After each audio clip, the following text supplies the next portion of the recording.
మెదక్ జిల్లా వెల్దుర్తి మండల కేంద్రంలోని ఎస్సీ కాలనీలో గత 4 రోజులుగా కురుస్తున్న భారీ వర్షాలకు ప్రజలు తీవ్ర ఇబ్బందులు ఎదుర్కొంటున్నారు. గత సంవత్సరం భారీ వర్షాలకు ఎస్సీ కాలనీకి చెందిన 15 మంది నివాస గృహాల ధ్వంసం కావడంతో ప్రభుత్వం కాలనీలోని ఎస్సీ హాస్టల్లో వారికి నివాసాన్ని కల్పించింది. గత సంవత్సరం నుంచి ఎస్సీ హాస్టల్లోని 15 కుటుంబాల నివాసం ఉంటుండగా అది కూడా పూర్తిగా శిథిలావస్థకు చేరి ప్రజలు తీవ్ర ఇబ్బందులు ఎదుర్కొంటున్నారు. భారీ వర్షాల నేపథ్యంలో పైనుంచి నీరు కారణం పెచ్చులు ఊడిపోవడంతో ఎప్పుడు కూలిపోతుందో అన్న భయంతో కాలం వెళ్లదీస్తున్నారు. ప్రభుత్వం స్పందించి వెంటనే తమకు డబుల్ బెడ్రూమ్ ఇళ్లు మంజూరు చేయాలని బాధితులు కోరుతున్నారు. గత 4 రోజులుగా ఎస్సీ హాస్టల్ పూర్తిగా వర్షాన్ని కురుస్తుండటంతో అందులో నివాసం ఉండలేకపోతున్నామని ఆవేదన వ్యక్తం చేశారు.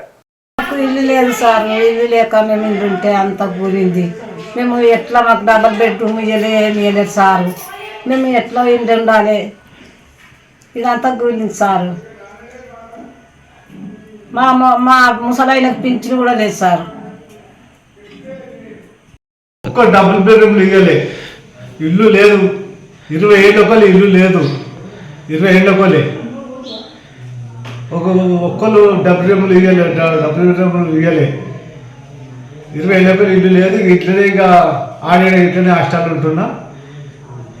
20 ఏళ్ళ ఒకళ్ళే మీ దండం పెడతాయి ఇక ఎట్లా చేస్తారు. ఇక పండుకున్నారు, జాగలేదు, ఉండటానికి లేదు. ఈ హాస్టల్లో ఉంటే కూడా వస్తుంది, ఏమి పండుకొని వస్తలేదు, కూడా వస్తలేదు సార్. మరి మేము ఎట్లా కావాలి, పబ్లిక్ ఏం కాదు. మా ఇంటి వాళ్ళం ఎట్లా కావాలి? మేము 4 ఉన్నాం, మా పిల్లలు చిన్న పిల్లలు ఎట్లా చేయాలి, మేము ఎట్లా ఉండాలి? హాస్టల్లో ఉంటే కూడా ఊరో పట్టే చూస్తుంది. ఆడ కప్పు పెట్టుకున్నాం, గిన్నెలు పెట్టుకుంటున్నాము, ఏడు ఉండాలి. గుడిసి అంతా కూలిపోయింది. ఇప్పుడు ఏం లేదు సార్. మరి మేము ఏడు ఉండాలి, మా పరిస్థితి ఏమది? మేము ఏడ ఉండాలి, ఏడ బతకాలి, ఏడ పెట్టుకోవాలి. మరి ఆన కొట్టుకపోవన్నా, మరి ఎట్లా కొట్టుకపోవన్నా? గుడిసి కూడా కూలిపోయింది. ఈ హాస్టల్ ఉంటే హాస్టల్ కూడా వస్తుంది. మాకు 2 ఏళ్ళు 3 ఏళ్ళ ఒకరే మాకు ఇల్లు ఇస్తామని ఇస్తలేదు, డబుల్ బెడ్రూమ్ ఇస్తామని ఇస్తలేదు. గుడిసి కూలిపోయింది. ఇలా 2 ఏళ్ళు 3 ఏళ్ళ ఒకరు ఉంటారు, మాకు ఇల్లు ఇస్తలేదు. ఇట్లా ఊడిసి దాంట్లో ఆ మీద మొత్తం యాడ మొత్తం గుడిపోయి మీద పడుతుంది.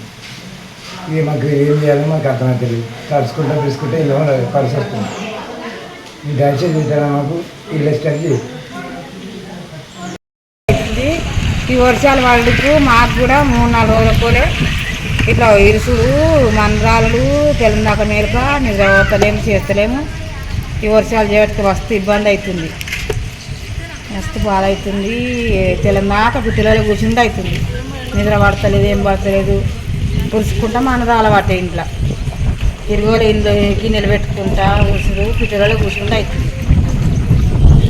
అంత వర్షాలు మస్తు బాధ అవుతుంది. అర్థం చేసుకోవాలి, ఆ పరిస్థితి వాళ్ళు అర్థం చేసుకోవాలి.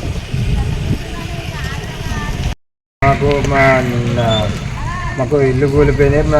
డబుల్ బెడ్రూమ్ ఇస్తామని ఇవ్వలేరు, డబుల్ బెడ్రూమ్ ఇవ్వలే, ఇవ్వలే. మాకు ఇప్పుడు 6 నెలలు అయిపోయి మేము ఇక్కడనే బస్ స్టాండ్ వస్తాం. ఇల్లు లేదు, ఏమీ లేదు. మళ్ళీ డబుల్ బెడ్రూమ్ ఇస్తామన్నారు, ఇస్తలేరు.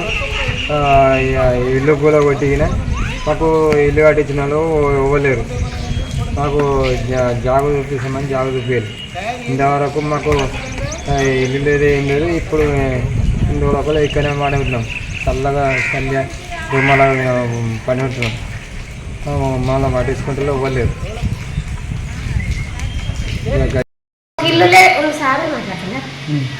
మాకు ఇల్లు లేదు సార్. గుడిసె కూలిపోయింది, డబుల్ బెడ్రూమ్ లేదు, ఏం లేదు. హాస్టల్ ఉన్న మీది కూడా కూలుతుంది. వర్షం అంటే వర్షం పడుతుంది, అన్ని నీళ్ళు అవుతున్నాయి. మొత్తం నీళ్ళు ఎత్తిపోసుకుంటూ ఉంటున్నాయి వీళ్ళ మీద. ఇగో ఇది నాకు అనేకం ఇబ్బంది అయింది. నా కొడుకు చచ్చిపోయిండు, వయసు 30 ఏళ్ళ కొడుకు, 35 ఏళ్ళ కొడుకు. మా కొడుకు చచ్చిపోయిన మొదలుగా మేము అనాథాల ఒట్టిగా ఇతరాల మొదలము ఒట్టిగా ఉంటున్నాము. పిల్లల కాడ ఇల్లు సరిపోతలేదు, ఇక్కడ హాస్టల్ ఉన్నాము. మాకు ఇబ్బంది చాలా అవుతుంది సార్.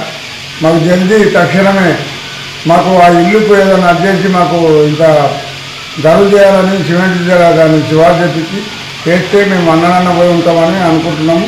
మరి ఇక్కడ కూడా ఏమన్నా ఇస్తే మేము ఇక్కడ ఉంటున్నామని చెప్తున్నా. నీకు మనం చేస్తున్నా, తక్షణమే చేయాలి.